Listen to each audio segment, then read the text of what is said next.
in our last conversation, I was talking about like towards the end there, how like I was angry, right? And I was like frustrated in the work and whatever.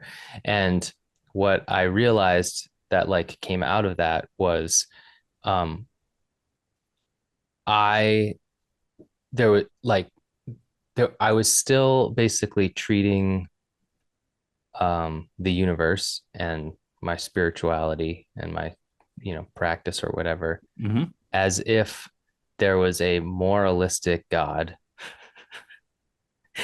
Mm-hmm. Tell us more, Dustin. that would give me good things, the things that I want, if If you were I a good boy. if I was a good boy. Yes. Did you already know that I was doing that, or is that why you smiled? It's just Or are you everybody just does like, or are that. you just like, Everybody is does that in okay? the beginning. Yeah, but like in the beginning, dude, it's been like 20 years. That's I still mean, the beginning, dude. but it's so funny, right? Because like when I was talking to you last time and I was saying like we were talking about how like part of my motivation for the work was like the fear of suffering, or like basically that, and how basically like that's just a reinterpretation of the idea of like getting into heaven and not going to hell, right? It's like Yep. the same thing. And then like a week after I talked to you, or over the weekend, I was, doing my own practice or whatever, and I was like, and then like it came to me that what I just said about like on a very deep, super subtle level, I was still operating as if that was my construct. That was my model for reality. Moralistic God gives good things if you do good things. And you, if you do the right things, or if you be a good boy, just like you said. And it's like amazing to me that those like very Christian ideas of like good and bad, right and wrong, heaven and hell, God who rewards and takes away, like is like still operating in our consciousness on on such deep levels of like belief and activity that are, even if you are consciously framing it in a different way, you're still acting as if that's what you think is Yeah. Yeah. real. Oh, for sure. I mean, it's very deep, right? I mean, think about, And that's why I regardless was, of like take the four biggest traditions, yeah, in whole, right? yeah, And and they all have that to some degree or another. So we can honestly say, like, even without crunching the numbers, that the vast majority of this planet over the vast majority of time has adhered to some aspect of that. That's a lot of residual consciousness that's being leaked, or whatever, into our systems at any given moment, right? yeah. But That's but a that's the huge thing. whirlpool to try to swim against, Yeah, but right? that's the thing, right? Too, like, because and I think I just want to tie in these other themes because, like, one of the things that I thought you would say when you started to shift in that direction, where you're talking about the major religions and whatever, is how like they're designed for control, right? Societal control, right? And so, but that brings up like, And thank God they are, to be honest. yeah, yeah. I mean, I mean, yeah, I understand otherwise why. we'd still be like clubbing each other to death on a regular basis. Right, All because of you have us. because you're basically training, you're conditioning people to be good, or and giving them a moralistic framework for what that means. So like so it definitely does create a societal fabric that is functional. Like there's no doubt Right. about that, right? But like in some ways, what you said from the beginning is that like we're trying to like get out of the herd, right? Or the herd mentality. Like we're trying to be free, right? I mean, even like I was reading Castaneda the other night, and there was like a lot of themes. Like he says it in slightly different ways, but he's basically saying the Same same thing. thing, Yeah. like.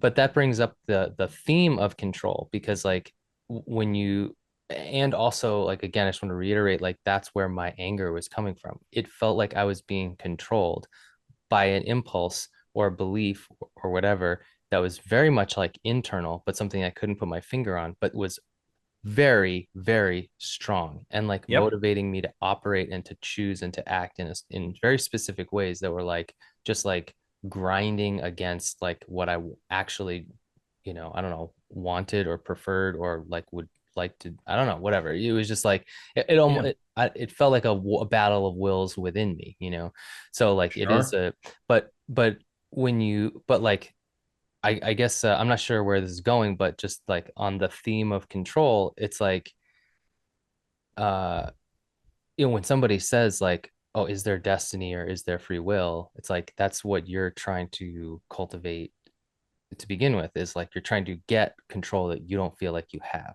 right? So Yeah, I mean, it's almost to thwart the idea of destiny, right? Because if there were destiny, it doesn't matter what we did, we would always end up in the same place. We'd always end up in that, end result that was predestined for us, right? yeah, And so yeah. what's the point? I mean, what could possibly be the point of that? You know, I guess, like look even even on our human level, right? yeah, If somebody watches, some kind of moving puzzle pattern, with the balls that roll down and, go everywhere, and then like clicks things and other things jump across and and you see it and it works, right? It's a curiosity and maybe a fun interest once or twice, right? How does it do? How did somebody like conceive of this, this little marble going down here and being weighted enough to tip something else and do all these things, but it's always going to end up at the end, right? If it's constructed well, right? sure, yeah, yeah, yeah. Well, as the person that's constructing it, how, are you going to sit and watch that the rest of your life? When you know that that's going to end up always in the same place? I mean, how freaking interesting would that be, even for a mere mortal like us, right? So when I think about it that way, just from a rational standpoint, it's like, why would the one want to do that? I mean, even on my poor, you know, Yeah, yeah, yeah. fleeting idea of humanity, it's like Jesus, it's like that would be, I'd be drooling on myself after watching it 100 times, be like, oh, please just put me out of my misery, right? It's always the same.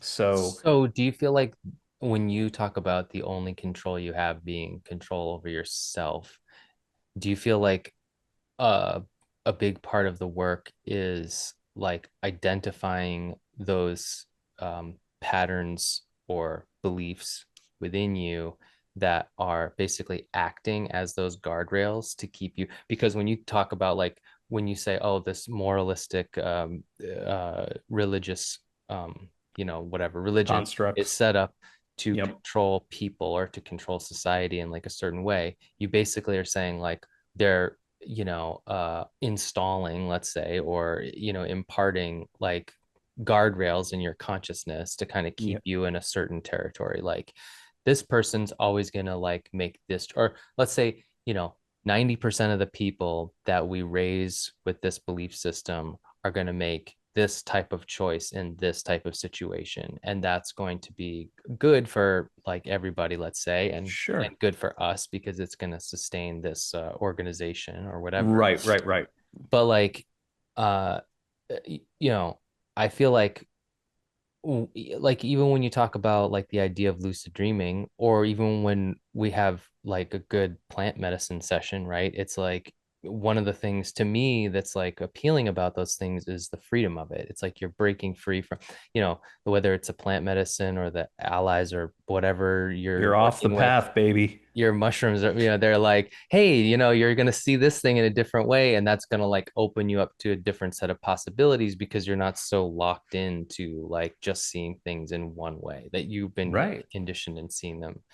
And like, same thing with lucid dreaming, right? It's like instead of being unconscious in your subconscious realm, you're conscious. So you're not like being, you're not the victim of the or the subservient bitch of your own like subconscious belief systems or Or patterns other or whatever. people's, even Yeah, worse, yeah, right? Even yeah. worse, others, and traditions that have just tried to grasp more and more control, you know.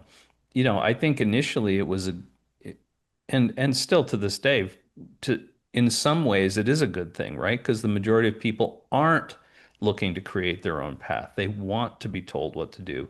And they have these guardrails of like, don't steal, don't kill, don't, 10 Yeah. commandments basically is Yeah, yeah, across yeah. all of these things. There's very little in there that doesn't, most societies don't adhere to, right? So, to one degree or another. So, uh,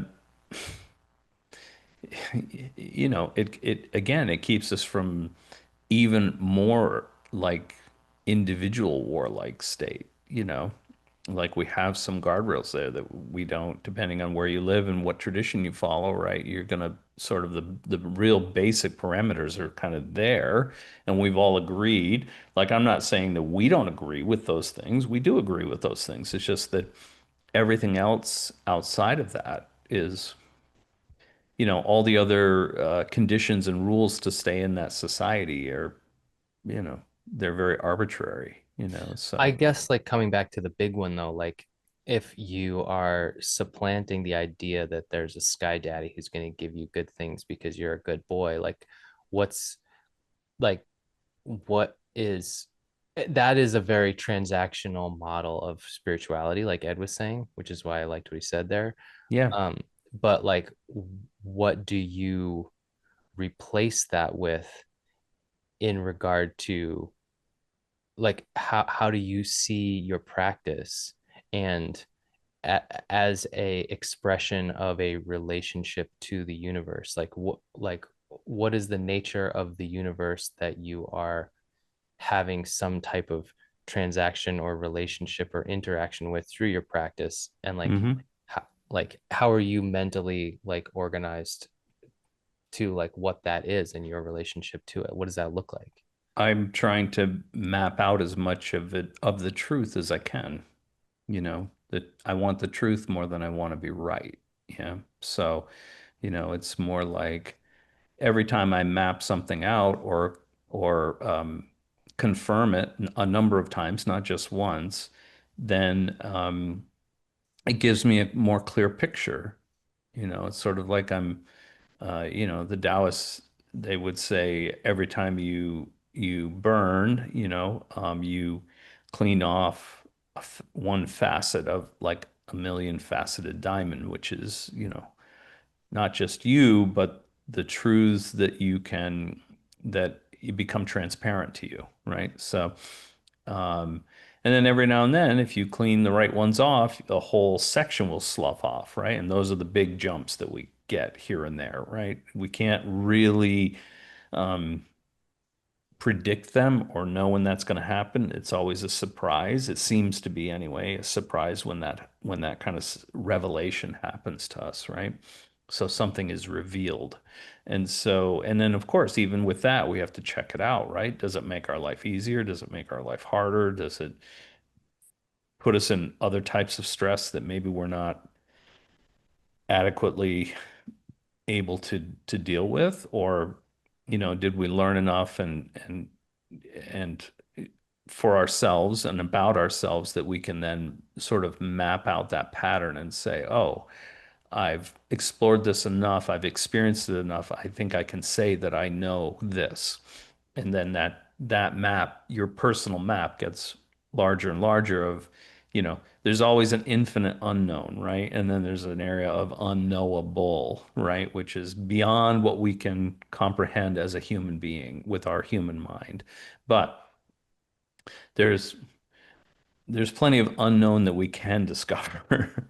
And in that, again, it's usually those, if we look at it even from a biological standpoint, right? It's like it's usually, a rogue gene or something like that um, that changes the course of a whole organism, right? It's not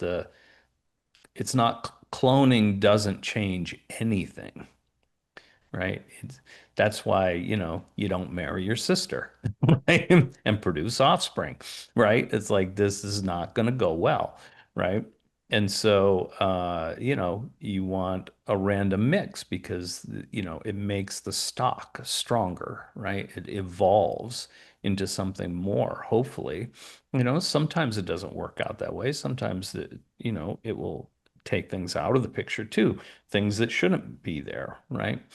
Um, but evolution isn't about cloning ourselves over and over and over again to get exactly the same mix, right? It's about adding new variants in there to produce better stock and stock that will, let's say, again, in biology or botany, that will survive a winter longer than the rest of its I colleagues or I guess like whatever. maybe the question could be framed differently, like instead like because in my model it was like be a good boy, right? Like that was like the ideal, right? Be a good person, be a good boy, do good things, whatever.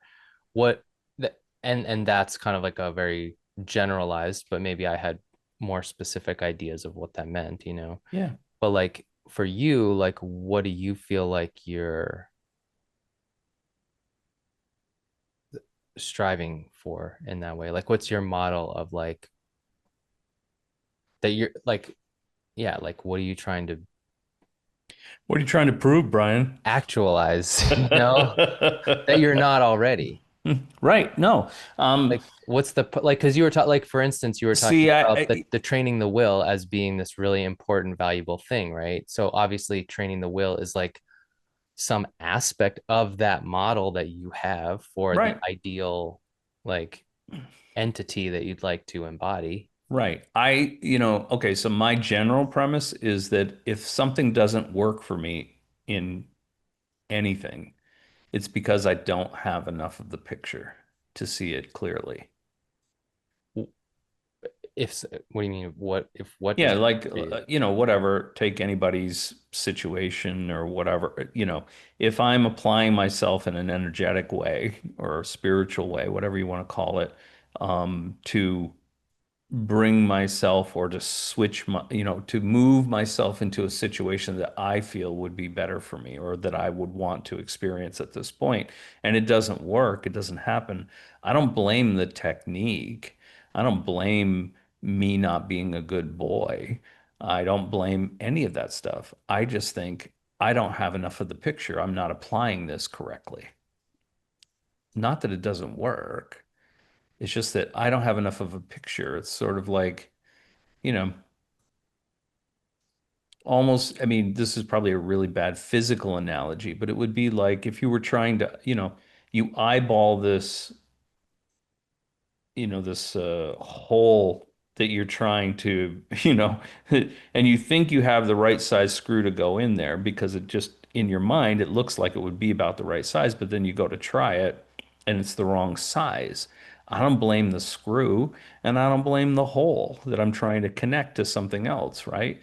It's like I didn't have enough information about the picture to know that the exact dimensions of that hole to know that I had or that I had the right size screw to go into it, right? So it's like it takes like you said, it takes that transactional aspect away from it. It takes the moralistic aspect away from it.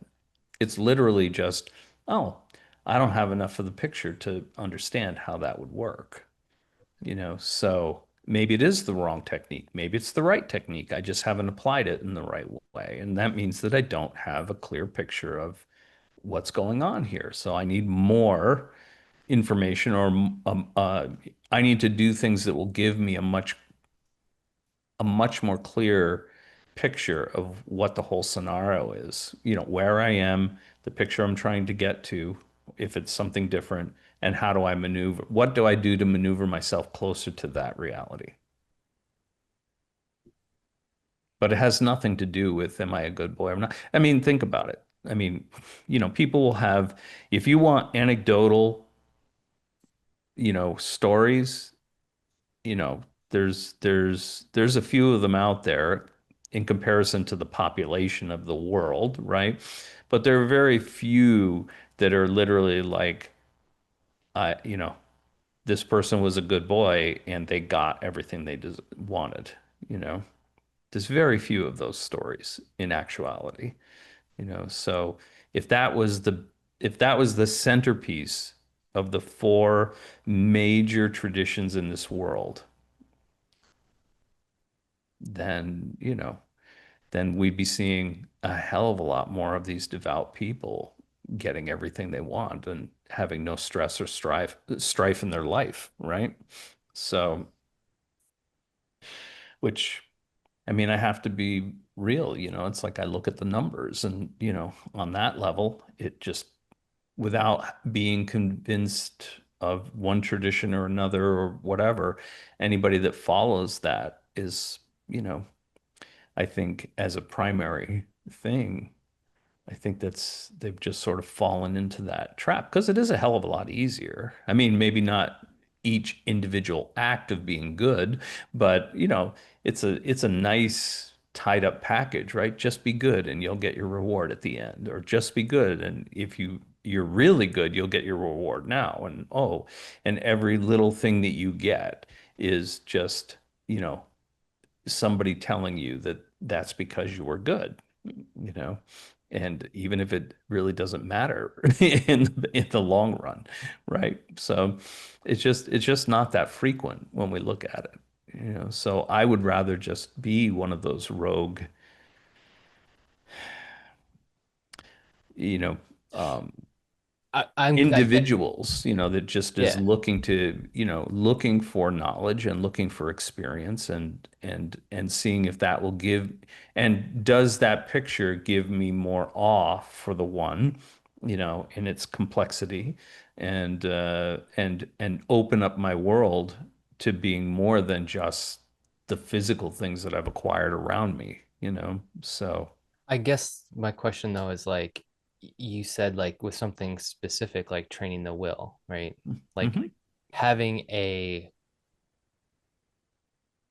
strong will, let's say, or a powerful will, developed will, is an aspect of like an archetype, let's say, or a character, or a, A trait. a trait, right? It's a character trait, let's say. So, like, what's the character that we are trying to embody that possesses that as one of its traits? Do you understand what I'm saying? Like, because there's like Christ is like, I mean, I guess would be the model of like a good boy, right? In a way, right? Because you like if you wanted to make a more like for Christians, that's like a more specific, Right. developed, like very Archetype. fleshed out archetype of Yep. like what good boy looks like, right?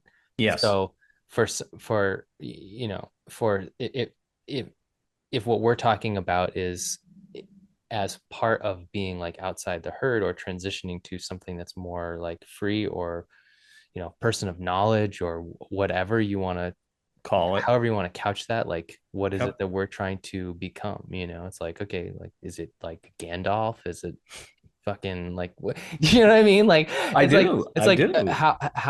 how do you like why would it be important to develop the will if you didn't have some type of mental model of like this is like it's like a bodybuilder, right? A bodybuilder goes into the gym is like, okay, I want to look like this. Like everyone probably has a very clear A idea model. Yeah. if they're super serious about making exercise a part of Absolutely. their life, they have even some type of vague or highly specific idea of like, I want to have this body. I want to look like that, right?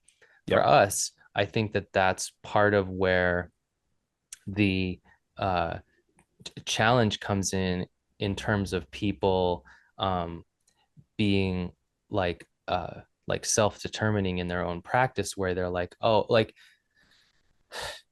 like where people don't know what to do or like what practice to do next or what meditation to do next or what like workout routine they want to do basically in a Right. spiritual Right. way or whatever Sure. Sure. because like I think on some level most of us are still struggling with like what is it that I'm trying to actualize here, you know? Yep. Can you define that like picture? Like do you know what I that think looks it like? keeps changing. You know, first my thing was, you know, like everybody else is like, oh, Uh, I want to manipulate the environment, you know, and then it became, um, uh, I want to have control over myself. I want to be physically secure, you know, which was a different, kind of exchange, right? It was like I traded almost 20 years of, time and effort for martial prowess, let's put it that way, So that was important to me at a certain point in my life. I mean, to some degree still is, But and then with the spiritual stuff, you know, part of it was, through um, plant medicine ceremonies, with, in a very ceremonial way, with shaman or other people that seem to have,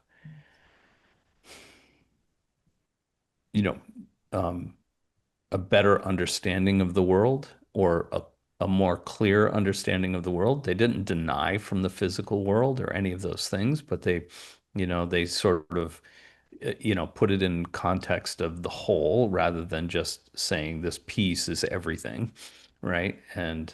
Um, and just through my experiences of seeing them, being with them, learning from them, experiencing some of the things that they did, I thought, well, this is a goal worth going after, And then, that transitioned into, more of being more focused on lucid dreaming, being more focused on that because that's who wouldn't want to have obviously not many. I shouldn't say who wouldn't, but if you were willing to devote yourself to something, who wouldn't, saying the effort that goes into it, wouldn't want to explore an infinite world that's within you, you know? It's like, or, maybe even more so, more, in and outside of you, non-local, that type of thing. But we have access through the subconscious, when we're in that dreaming state, you know, and who wouldn't want to have more control over that? Even if it were just for the relief of the physical world for a night or a few hours that may feel like a night or more, right? During that time. I mean, with time dilation, you can spend a hell of a lot more time there than what's physically chronologically going by, right? So, um, if I could guarantee, look, I think if I expressed myself in that way to people and I could guarantee that, um, that I could take any person and talk about transaction, right? If I could guarantee them, for $1,000 that I could get them to be, to um, explore that lucid dream state at will, I'd be richer than Elon, you know, because at least, they'd have access to something that's inherent within them, but they could explore infinitely, if they had the balls to do it, basically. Seriously, I mean, there's lots of things that, you're going to come up against which test you, test Like your what? mettle.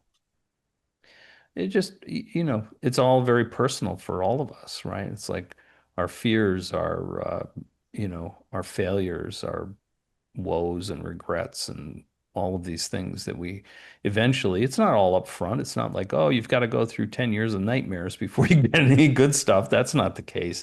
They sort of sneak up on you when you're pushing the boundaries. Again, sort of that abstract idea of the watchers. Even there, that idea is very prevalent, right? If you want to move into this territory, well, I mean, you could force it, which is definitely not advisable. But What do you mean? Why do you say that? well, I mean, it'd be the same thing as like trying to climb Mount Everest, like like But one of what the would one of forcing the even look porters, like? right, with no oxygen and no But what is no heavy forcing it? clothes. Yeah, yeah. But what does forcing it look like? And what do you mean by advising against that? Like what Well, like because you always talk about like having more like, let's say, discipline or going after it, or how you would practice like 5 nights a week or, Yeah. But I mean, not like that. I mean, like, when you get into that state, if you're like, you know, say the first time you stabilize it, it's like you try to invoke, some angelic presence or something, like not advisable, okay? okay, And, okay, I and it understand. probably Okay. it might even happen, to your detriment. You'll never go back again, unless you're just literally insane, because it'll break your head, it'll break your mind. So, and I'm not talking about, an aspect of yourself that represents itself as an angelic force or whatever, right? I mean, like the real thing, something other than you, to try to command stuff ahead of where you are rather than going through all of the steps leading up to that so that you can, the thing is, it's like you can toss yourself into the ocean. It doesn't mean you're going to survive, right? It's like, but you could also train yourself. I mean, look at people that marine biologists and whatever that go through all kinds of training, and they have the right equipment, and they you know you can you can work yourself up to anything. I think everybody's a little bit different, but it would be foolhardy even in that place. I mean, some things just carry through no matter what. It's like it's always been my reticence to, you know, uh, to get on board with these people that are just like, just open your heart, just do this, just do that. It's like, that ain't gonna save you out there. There's no fail safes. There's no universal safety, that like, oh, this person has an open heart. We'll just like give them a pass. It's like, nope, it's neutral, right? Cross this line, take your chance. You know, do it the right way, whatever that is for you. And you might survive. It's like, but like any explorer, right? It's like there's a certain level of like mm, preparedness that we can achieve or we think we have, but there's always a chance that something's not going to go right, or that you've stepped into something that you're ill-equipped to contend with. And so, and the only thing you have to fall back on is your will and your training, right? You've heard me say this a million times. Everybody has, it's like when you step into the unknown, the only reference point you have is yourself. And if yourself is squirrely and you don't know what it is, then you have no reference point, right? If you don't know that, I mean, it's a really bad example, but if you don't know that you're prone to alcoholism or something, it's like, you get put into enough situations where, you know, and convinced that you can handle it, it's like that's how people fall off the wagon, right? It's like that's how people get into a lot of trouble. And so, and not always in a way that's recoverable. So, the same thing, that's sort of almost a principle, right? So it's like if you don't know yourself and you don't know that that's who you are for whatever reason, if you do know that 100%, then there's no likelihood that you're going to succumb to whatever, you know, whatever situation puts you in a place where it's like you'd have a drink again, you know, none. There'd be no way that you would ever do that because you absolutely know that that's the road to, perdition for you. So, again, not a great example, but at the same time, it's that's sort of the thing, it's like you learn as you go. It's just another level of learning and mapping out your existence, just like look, you had to map out the physical existence from the time you were able to toddle around till the time that you are right now, right? It's like new territories, new people, new experiences, new things you're mapping out. good influences, bad influences, places to stay away from, places to go to. It's like all of these things are mapping out the physical world for you, you know. What some responses will be if you say certain things in one territory and then the same the same response in another territory will put you on a slab, so it's like you have to map these things out. So, why would you think that it would be any different? Why would you think that getting into those higher states would be anything different than that? Because it's on a different plane that everybody that's everything that's there actually, just says like, "Oh, you're a puppy." Okay, well, we don't kick puppies. It's like, no. It's not the case. You were good enough to get here. We're hoping that you're good enough to know the rules. We're hoping that you're good enough to be able to feel your way through and flesh this place out for yourself and figure it out in a as safe a way as possible. There's nothing that's 100% safe, right? It's like it just doesn't, there's nothing that's like that. So, um, yeah. So, I mean, I think it's fleshing out that, how much farther can you go? What can you do? And the things that you learn there or that you achieve there, is there some aspect of that that you're bringing back to make your life better here? You know, so it's like there's that transference across those planes, to see if that can help. And you're hoping that, I mean, for me, I'm hoping that over time that will negate, some of the things that are more difficult here, you know, um, or seem, or in my case, seem like they're, you know, are they really laws or are they not man-made laws, but are they laws like gravity or whatever, or are they just, everybody agrees to them? Are they independent or does everybody agreeing to it make it so? Or is there some loophole that, we can get around that for whatever amount of time or situation or whatever it is? Gravity's probably not a great one, but you know what I mean. Something like that. So, you know, it makes, for me, it just makes life way more interesting.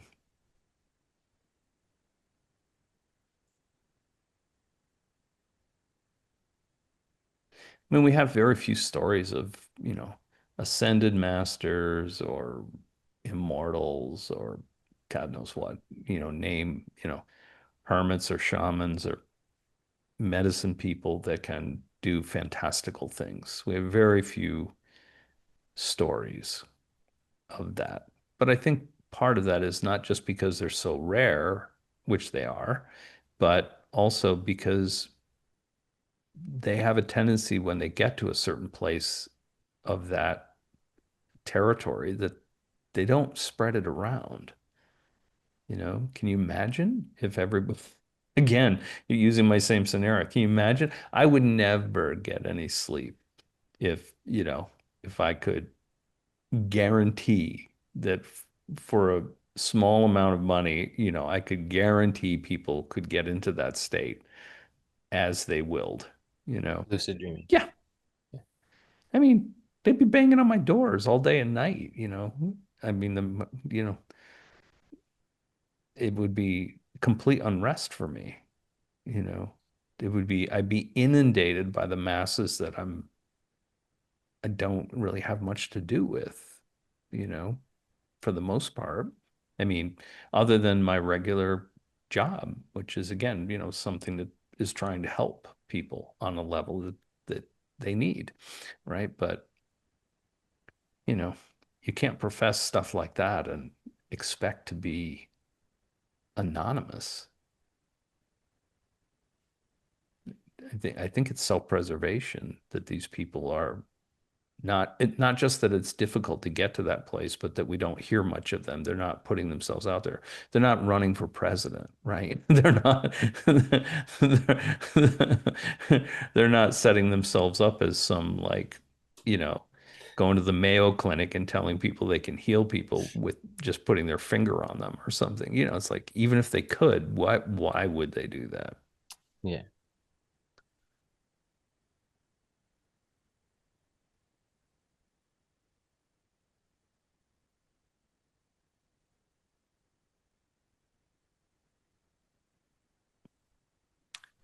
Yeah. Okay. I'm not sure if I, yeah, I'm not sure if if I have a clear idea of like what that, um, beyond just the idea of being able to lucid dream whenever you want, right? Or whatever. Like, uh, is it just, I guess it's just freedom, right? Like being free. Ultimately free. Yeah. Like, and when you are in a lucid dream, do you feel like you can go anywhere and experience whatever you like with no limitations? Within reason. I mean, obviously there's still a ton of unknown in my subconscious as well, or that I have access to, right? So it's like any good explorer, right? It's like you're trying to map it out as detailed and as closely as you are able to, right? So it's not just like walking a straight line from one place to another, right? And saying, oh, it's like, oh, I mapped out this territory. I have the general shape, but I don't know anything about what's inside that shape. It's like, you know, When we were talking before, and I don't think I recorded this or published it or whatever, but I was joking about you being like so comfortable with deep psychedelic states. And, and I was like, you were just like, oh yeah, it's like home to me, you know?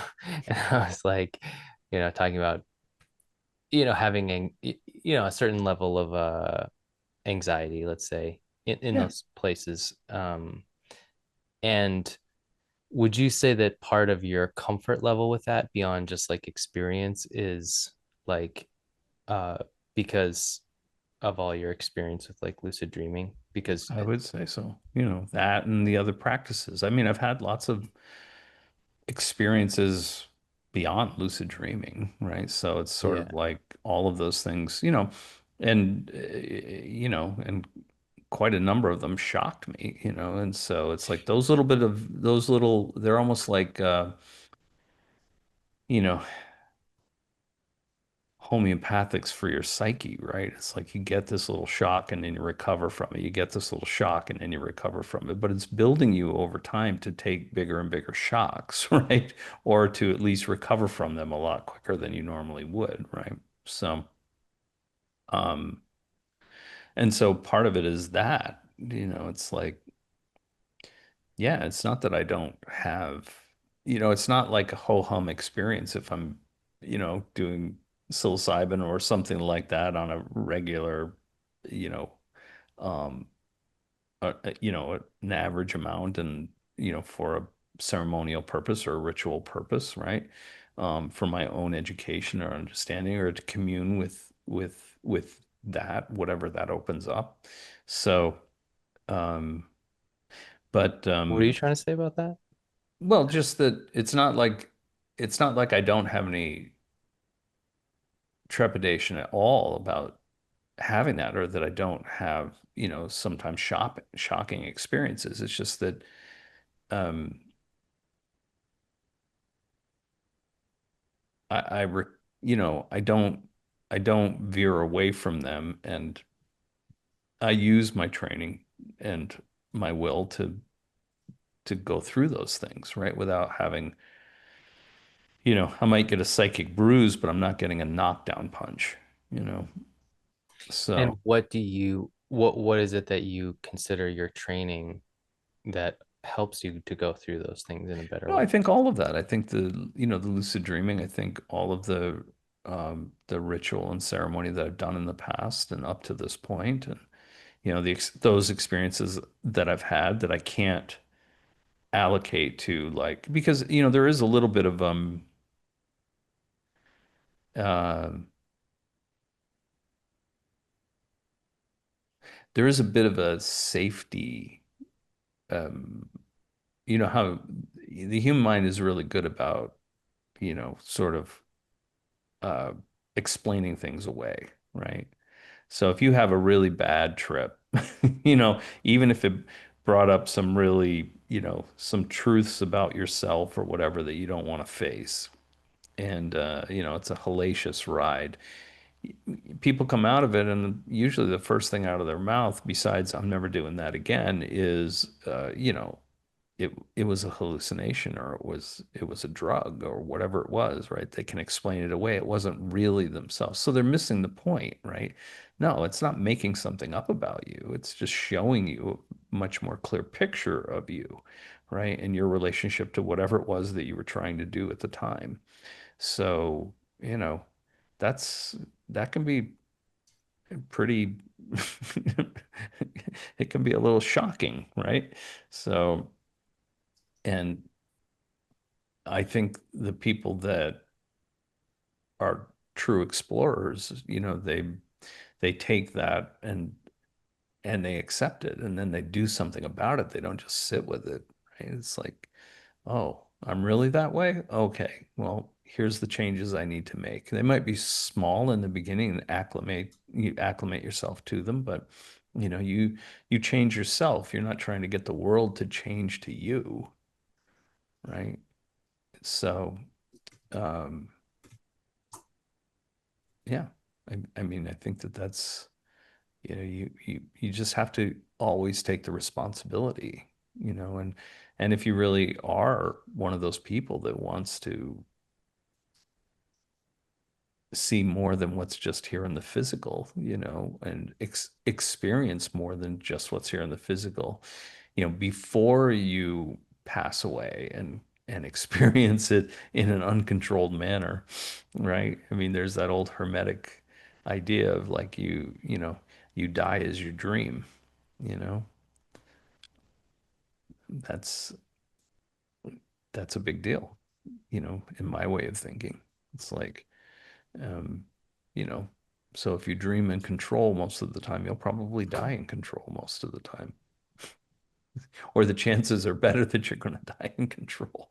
And so you won't just be thrust into this like psychedelic, chaotic, and just like, you know, go wherever the first thing that you're clinging to,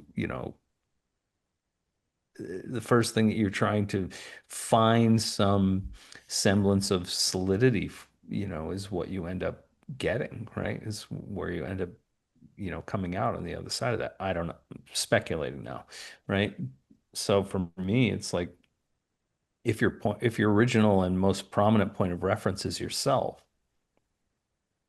then you're not going to be grasping at things, right? You're going to be, you So know, would you almost say that like a lucid dreamer would be almost in some ways your replacement for the idea of being a good boy? Like in the broadest sense of the term, because like to me, if you're like a lucid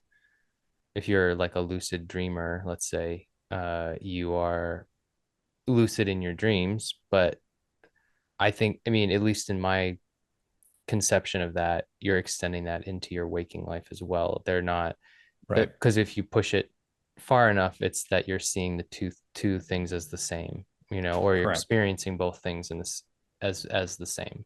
right. So I don't know if there's like an archetype for that, but would you say that that's essentially what Yeah, you think we're all striving for?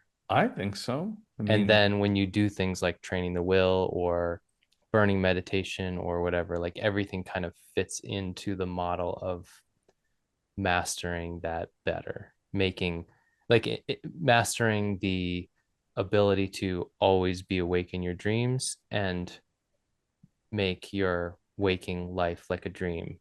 Like basically that's kind of the model, right? Is blend those two things, blend the lucidity I have here right. with the flexibility that I have there. And then you apply it equally on both sides, And supposedly. you, yes, and you enact it equally on both sides. Correct. Yeah. Yep. Would you say that there's anything that you do from a um, spiritual, meditative, whatever spiritual practice, is there anything that you do that's outside of the pursuit of mastering that?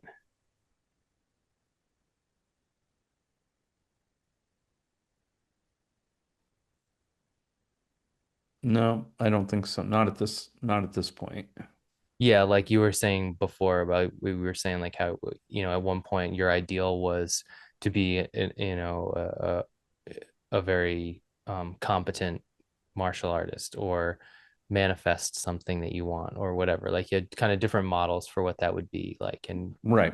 and you probably have Yep. worked through different like subconscious models that you were kind of striving for that you didn't even know you were trying to model yourself after or whatever. You Right. dug a Right. bunch of that shit out, but like the broader archetype of the type of spirituality that we're trying to pursue and that you are embodying and that all these tools and because I literally wrote out like a list of every practice that you've ever taught me and every practice that I know and every one that I've ever heard of, and I'm just making a list just so I can like look at it. Yeah. Yeah. Yeah. um you would say that on some level every single one of those things has an element of that in it, of Yeah, I would say that. yeah, okay. Yeah, for sure. And I think to some degree, look, you can't be so confined. You can't, I mean, obviously there are people that are like that that can be extremely disciplined about anything right from the beginning, right? They're the superstars of that territory. I wouldn't count myself as that. I mean, What do you mean by what are you talking about in reference to what? to anything, like there are some people that are just highly disciplined and, can just, they have a single focus no matter what's going on in their world, or they reduce their physical world to that which just keeps them in the territory that they're going for, right? And that's not the majority of people, including No, myself. no, yeah, I guess for me it's like it's just trying to like put everything in context so that I can have like a better understanding of like what I'm doing and what I ought to do for myself, like what would actually produce the greatest, that would produce like let's say the fulfillment or the excitement about like life and being alive and even having the experience that I have all the time, like because that's part of like what the anger and the frustration came for, was it felt Sure. like I have to do this, Right. right?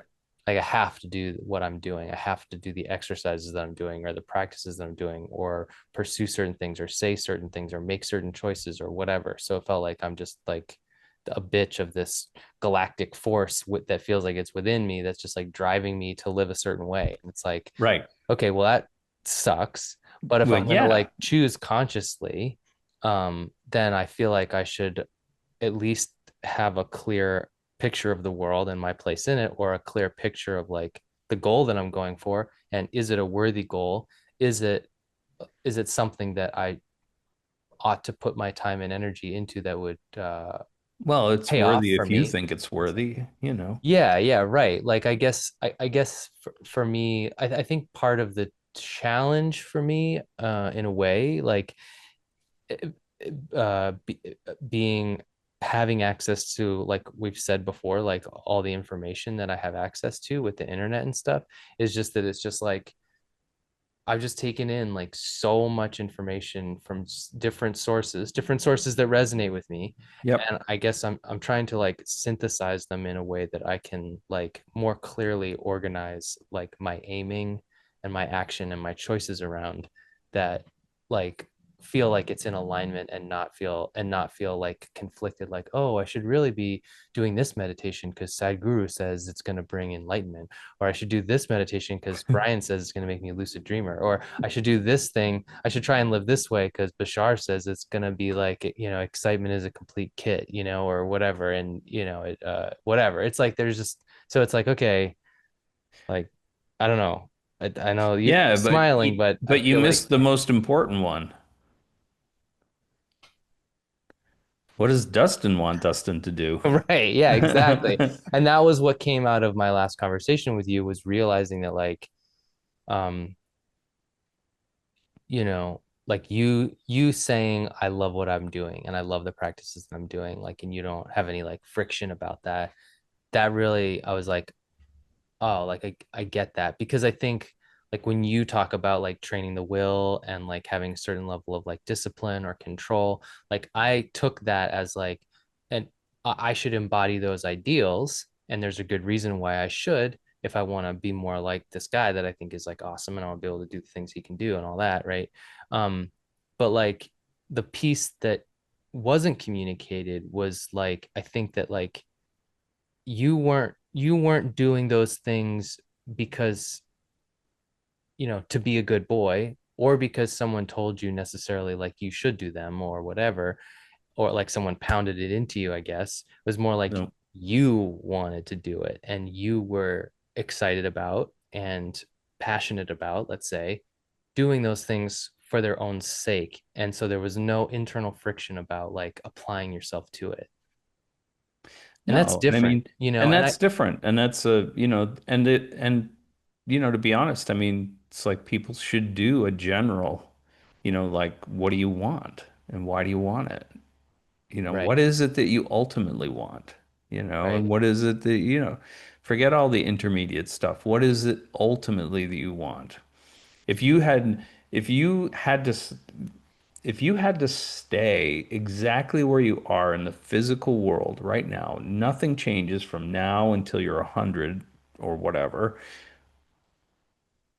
Ultimately, what would you want to achieve, you know, as a life experience? Not just the same all the time, that type of thing, whether, little gradients up or down, but just if that was just stable, no matter What was what, stable? With what your was stable? physical existence, Like the where you are money, right amount of now, money you make, money, health, relationships. whatever, Yeah. relationships, all of the big ones, if that was just a stable line and nothing was going to change no matter Yes. what you did, what would be your ultimate goal? Right. Because that frames it not as a like type of physical acquisition or escape from, but it puts it within the context of like just pure experience, which is Right. just like what experience do you want to have? Right. Right. I mean, Like that's where a lot of these traditions have it over on us. Like a lot of the allegories that they have in their books, um, you know, like for me, like some of the there are some parables in like the Tao Te Ching. It's like, about the butcher, about, the shoemaker, the carpenter, it's like all of these common people that don't have any, especially back then, they had no ability to raise their station, right? It was almost like a caste system. Like if you're this, you just, but some of them evolved into masters of the thing that they do, right? Like real mastery. Like they could just look at an angle and they could just cut it and that would be fit perfectly. Those types of mastery of the physical thing that they did. But their station never went up and down, but it was in that developing their mastery was it gave them a spiritual life that was filled with experiences that they couldn't, that they'd have a hard time expressing verbally, but it doesn't take anything away from the experience. And they're not putting themselves out there as like spiritual leaders or doing any of these other things, right? They're very humble in that idea, but that's what made their, the expression of their mastery and the experiences that they acquired doing that you know that made all the difference for them, that made their life exquisite. So I think it's a good idea to like just look at that and say like if this variable was stable, what would I want ultimately, and why would what and why, right? What would it be? Just to prove to yourself. I mean, you can say whatever it is. I mean, you're the only one that's going to read that, right? So it's like, you know, what is it that you really desire? What is it that you really want? What are the experiences that you really want and why? Is it to propel you to something bigger or more or in whatever way that is? Is it because you think if you do that, that your physical existence is going to, be better? Um, You need to figure that out, and then then you'll have no friction. It'll be very clear to you why you're doing things, and the goal will be such that um, you won't have any reservations about going for it.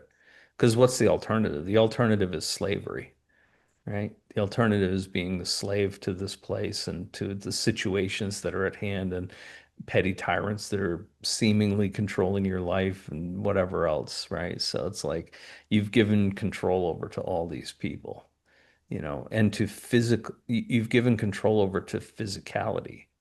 And that's not to deny that physicality exists and that we have to work within those parameters, right? But the idea is that there's so much more beyond that. Why am I fucking fretting so much over this shit? You know, it's like, What are you fucking reading my mind? How dare you? dude, I'm not reading your mind. I'm just repeating what goes on in my own head.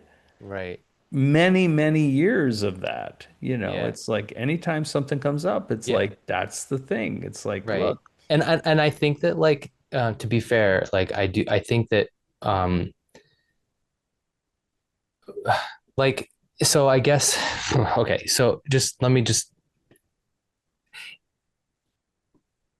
your teachers when you first started, right, pushed you to be more uh grounded in your physical life in the sense that like, oh, you want superpowers, what are you going to do with that, and like that's right. how's Yep, that? So I think I've always I mapped myself onto that model and said like, oh, okay, like if Brian's teacher said that to him and that's part of what made him so good at what he does, then like I should be like that too, which to me means like every uh spiritual practice, let's say. And in this case, like if we're taking like lucid dreaming as like a big uh, ideal or sure. archetype, right? Let's say, Yep, uh, like to say like, oh, well, okay, like how's that going to improve this aspect of my life or this aspect of my life or this aspect of my physical elements of my life?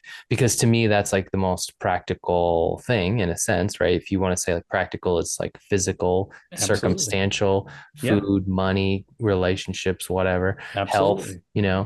So, but in some way like what we're talking about I think is not not is it almost diametrically opposed to that paradoxically because you're saying like it's almost like because I've been thinking about this in terms of like okay like what do I want to focus on in my practice, and when I think about focusing on aspects of like my physical life, it's like another thing that like makes me angry. Like it's like I deal with that all day long. Like why wouldn't I want to focus on the elements that I would just be like excited about doing, or feel like you're saying be have a more exploratory attitude about, or like be free from or not bound by or not like constricted by or whatever, like because that's the thing that like drove me to this from the beginning. I think Yep.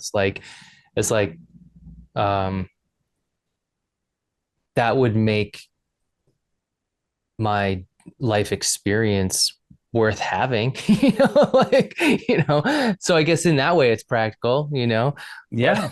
because it's more energizing instead of Oh, energy sure. draining, let's say. Yeah, yeah, yeah. um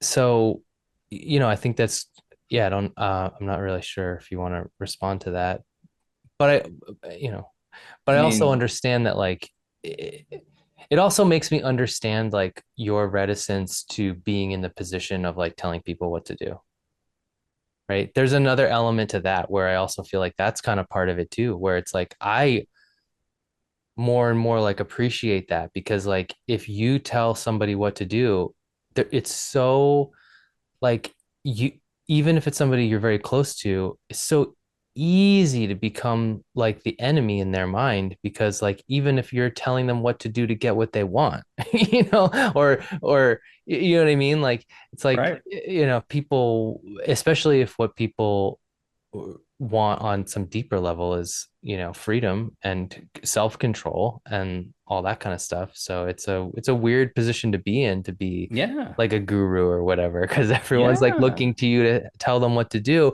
And what you're saying is like It's not, my I mean, ideal and for telling them you. what to do, they're even, that's even a step below what's actually happening. It's not just telling them what to do. They want me to, um, not do it for them, but, they want me to be responsible for the end result of what they get, Right. Yeah. and I'm like, Yeah, no, right, that's right. not the Yeah. case, That's right. That's right. I mean, so it's like that's more than I bargained for. So Right. like I don't mind telling them my experiences and what I would do in their situation with the limited amount of information that I know about them, Right. but some more, some less, obviously. What I think if I have enough experience with them, what their proclivities are and what they would be good at, naturally, and sort of try to, nudge them in that direction unless their heart's set on something else. But if their heart's set on something else, they wouldn't be asking me, you know. So there's lots of avenues, lots of paths to the top of the mountain. All those things that go to that thing, it's like, but that's the idea, right? Because there's lots of different So, personality combinations out there. And, for me, it's like that experience and exploration is a big part of me, and it's like right. I love that aspect of it. And Yeah. and who wouldn't want the thing that they're most inclined to be like to have an infinite, you know, resource for that. It's like I don't believe that in this lifetime I'm going to be able to explore all the unknowns that I have available to me. I'm trying to get a certain amount of momentum so that I can continue to do that in whatever capacity comes next, right? I mean, would I love to just, you know, blend both waking and waking dream and sleeping dream together so that I can just sort of like walk between the spaces, and explore this place in all of its glory forever, or at least for an extended period of time. Sure, that'd be awesome, you know. Um, will it happen? I don't know. I don't know. Well, according to Bouchard, that's what they did. Well, according to, I mean, I don't think it's not, I don't dismiss it as a potential. It's just like, will I have enough time to get to To that get to that place? point. Yeah. Yeah, Yeah. and But do you then, think that and then again, let's say I this, do think that there is reincarnation. So that if nothing else, you're setting yourself up for your next incarnation. because the control or the lucidity that you develop now will hypothetically would carry over into your next incarnation, regardless of what form it takes or where Right. or on what timeline or wherever, whenever, Yeah. wherever you'd be like, oh, okay, like, yeah, right. And you would, Because we take our experiences with us, right? That's yeah, all we take with us is our experiences. yeah. So, And you would you say that know, like the experience in like if the way that you conceive the what blending physical reality and lucid dreaming would be like a goal worth pursuing because you'd be like that'd be to you that would be to awesome. me, yeah, Yeah. to me, yeah. Yeah.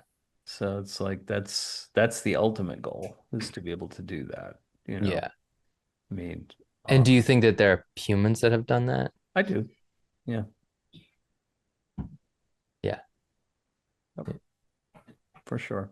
Again, few and far between, but I mean, in all of the major traditions have, you know, stories about those people, whether they be saints or, saints is a general term, right? Uh, you know, Yeah. whether it be Buddhism, Hinduism, Taoism, the immortals, the ascended masters, whatever, right? I mean, there's there's some of that in every traditions, and even in some, sort of smaller traditions that aren't A- the And big so four.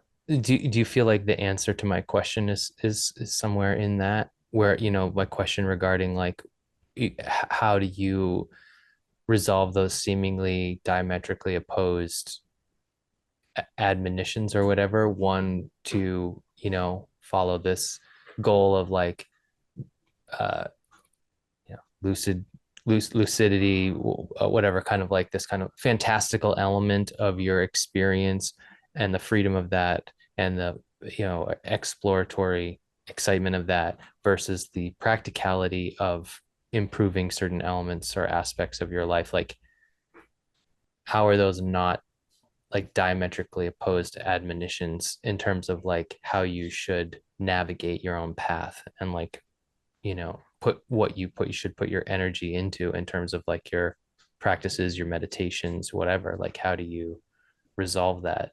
How is Well, I that one think thing to it's, you? obviously for most people, regardless, they spend more time in the waking state than they do in the dreaming, sleeping state, right? So, and even Buddha said, I'm paraphrasing, but it's hard to be spiritual when you're hungry, right? Yeah. So it's like you have to take care of things that are here, right? That's the thing.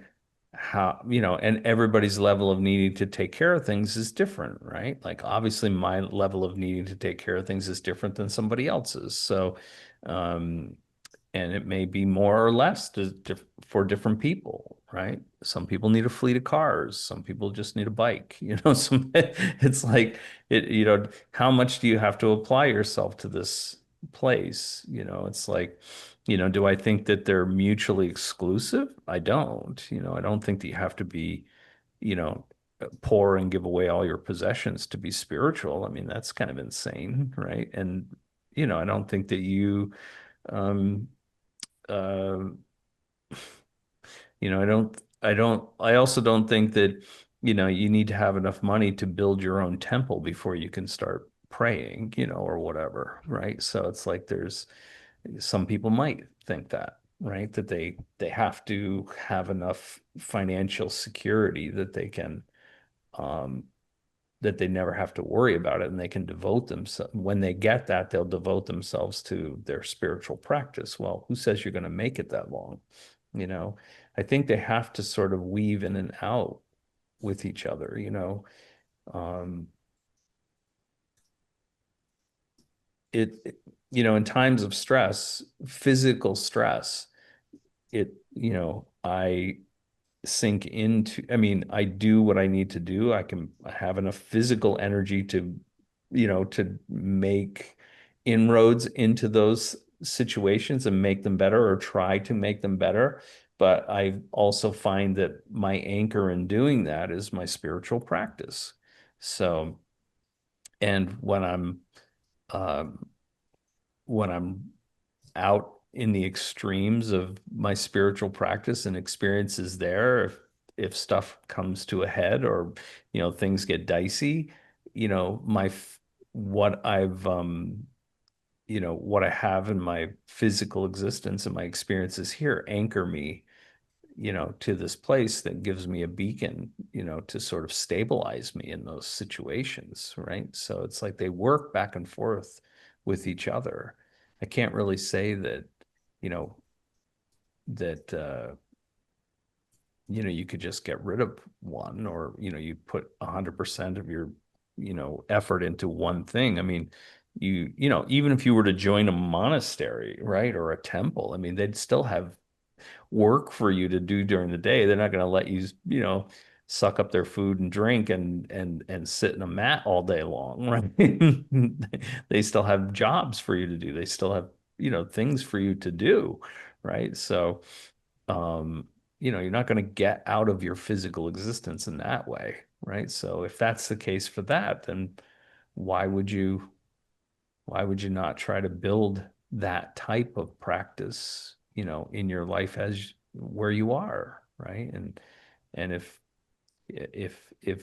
making your physical existence needs to be in your way of thinking needs to be a little bit better or a lot better, then how are you going to use that, the physical energy that you have to adjust yourself to that scenario and try to bring it into being?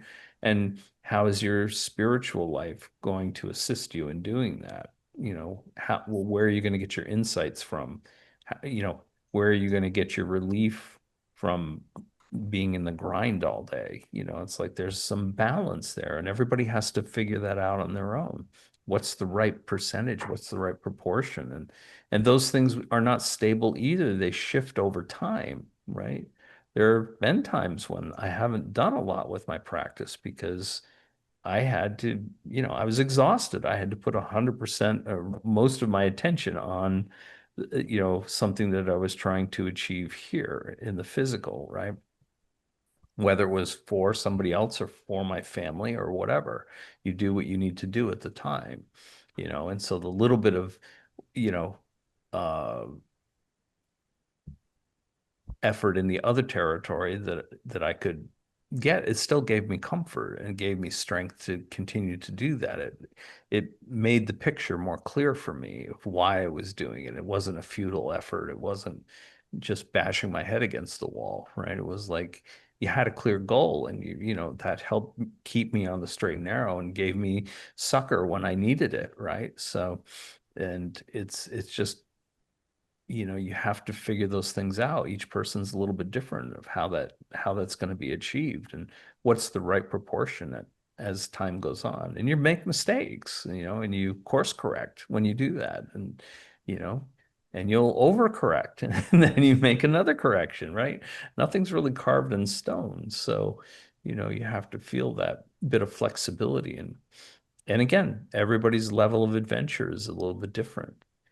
I personally wouldn't swim with sharks, but some people want to push themselves that way. Well, nice for them. I'll watch the video as they're getting munched, but it's like, and, there are plenty of people that wouldn't want to do what I do, right? Even if they could, they wouldn't do it, because that would scare the piss out of them. So, it's okay. It's not worth it to them. And we're all a little bit different, right? So there's no right or wrong here.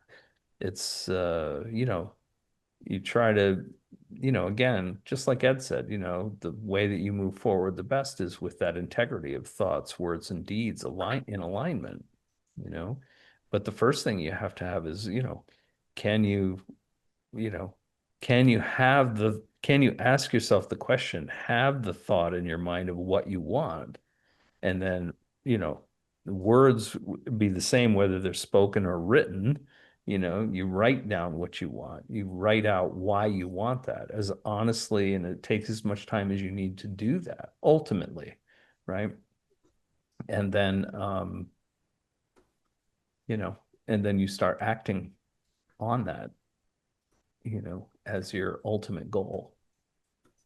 And little detours here and there, but basically it always comes back to that. You never lose sight of the target, right? I know that for me, it's really easy to be inspired by conversations like these, but then fall back into my normal patterns. It's easy to forget about these ideas and the practices that turn them into real, impactful experiences. That's why I created the To Be Silent membership, because I wanted to have a place and a resource that would keep me in the zone and help me to generate what some people have called magical momentum, to get enough energy behind my spiritual practice so that I could achieve escape velocity from the mundane. And not only creating, but being a part of the To Be Silent membership has helped me to do that. As a member, you'll get access to more than just our courses and guided meditations. It's a warm, supportive community geared toward more personalized guidance. The heart of our program is our live Q&A calls with Brian and myself. These calls are held multiple times a month. They differ from the podcast in that we get to dive much deeper into the practices, how they work, how they affect our lives, and offer tailored feedback to members' questions. This is your opportunity to interact with us, to interact with each other, to share your experiences, and to get your questions answered. It's our way of shedding some light on the path and offer a space for you to connect with other like minded individuals. If this resonates with you, we'd love to see you on the inside. Visit tobesilent.com to join or schedule your free one-on-one discovery call with me today. All right. I think that's all I got Be for gone with you. today. Be gone with you. Be gone. I don't believe in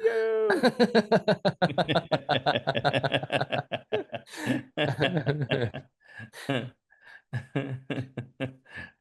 Oh God. My kids still couldn't figure out why I laughed so hard at that's like from a like a Pixar movie, I think from What? I think it's called Over the Hedge, Oh, and it's pretty funny, but there's this squirrel oh yeah, yeah, yeah. that's, like this hyper squirrel, and it's trying to like is trying to get rid of this this thing, which ends up being a boomerang, and of course it keeps coming back and whacking him, and then it's like, and it's, it keeps chasing him, and he keeps throwing it, he keeps throwing it. It's like this hyperactive squirrel throwing this thing, and finally the thing's just hovering in front of him, and he's like, "Be gone, I don't believe in you." And I just burst out laughing, because different a completely different scenario, but it was just like, it was just so funny. And it's like, and the kids were all looking at me, and, like they chuckled. They thought it was funny just because of the response, but I just took it on a whole different level. So, yeah. Anyway, good times. It's great. All right. So, Yeah. I'm good.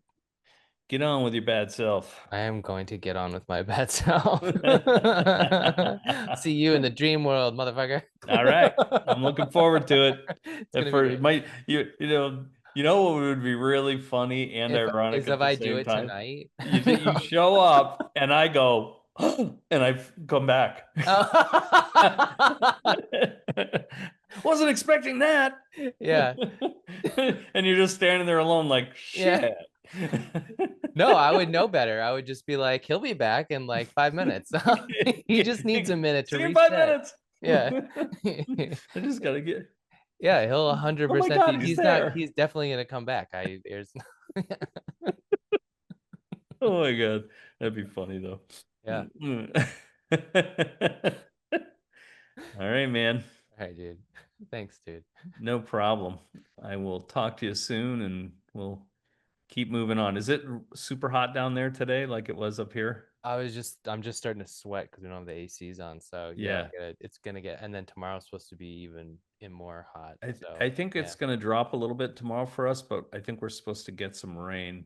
yeah, yeah, But before, like yesterday and the day before, it was gorgeous, yeah, like yeah, 70s yeah. It and was dry, awesome, and awesome. just like perfect weather as far as Yeah, I was concerned. definitely. Today Yeah, we're same. back in the mid 90s and humid and all of Yeah, that. yeah, So it's like, yeah. yeah, you can keep that, Florida. Thank you very much. Yeah. All right, dude. All right, man. See you later. See ya.